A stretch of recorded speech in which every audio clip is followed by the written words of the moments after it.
So when you moved to Wichita and you were working with the credit collection stuff, you you would repo cars. And I remember one time you always said you took me with you sometimes.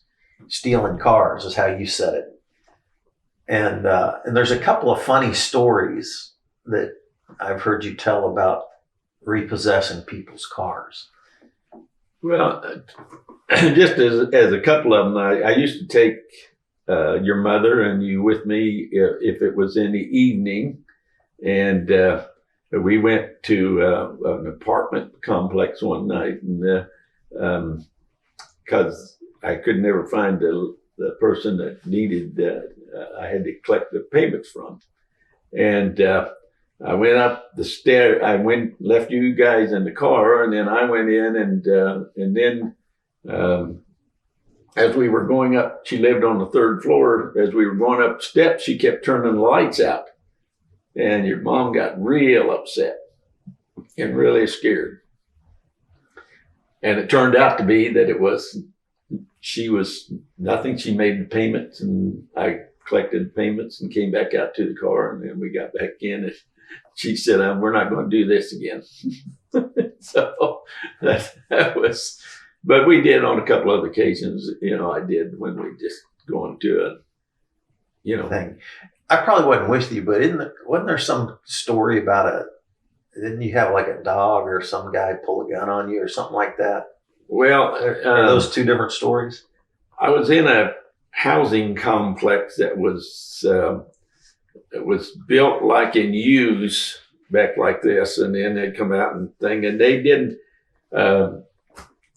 have any housing lights at all, and no lights at all. And so we had a book when I was with GMC. It was called a 510 book, and it had all of the accounts that I was supposed to collect in there. And I walked back in there, and it was so dark way back in the corner of that U back there on that apartment. And I thought I saw something streak across, and I jumped real quick, and I looked, and there was nothing there.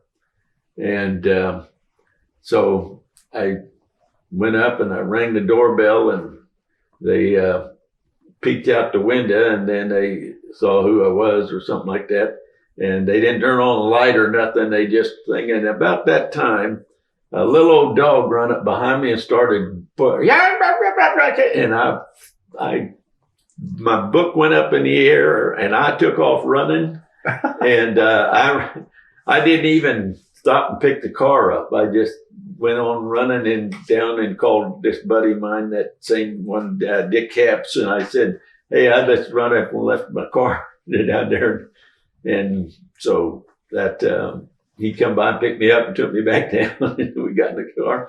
And I never did find my 510 book, so I had to get a new book, made up. And so I don't know what they did with it, but and then the only other one was that when I was being taught by a guy that was one of the senior collectors, he took me to this gentleman's house, and he said, "Now this guy just got out of prison from killing a guy," and he said, "But it was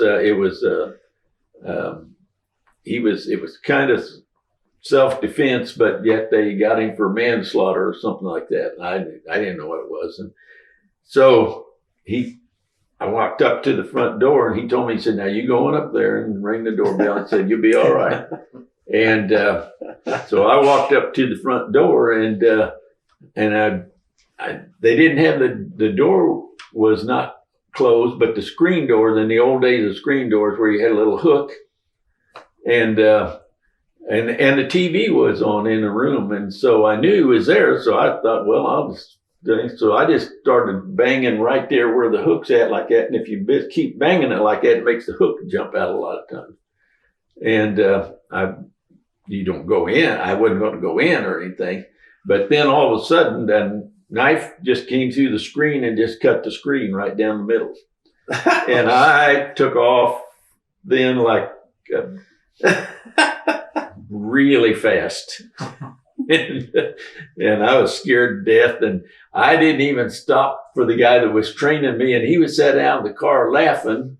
And I was running down the street past him. Oh my gosh. And then he come down the street and picked me up. And then he said, let's go back. I'm going to show you what to do. Oh man. And he went after, and he just went to the door and he said, Augie, he said, come here. This is, and he told him what his name was and everything else. And he had handled Augie many times. And then he introduced me, he said, this is who you just scared off with that knife. And he said, oh, I'm sorry. And so we got it all taken care of. That's funny.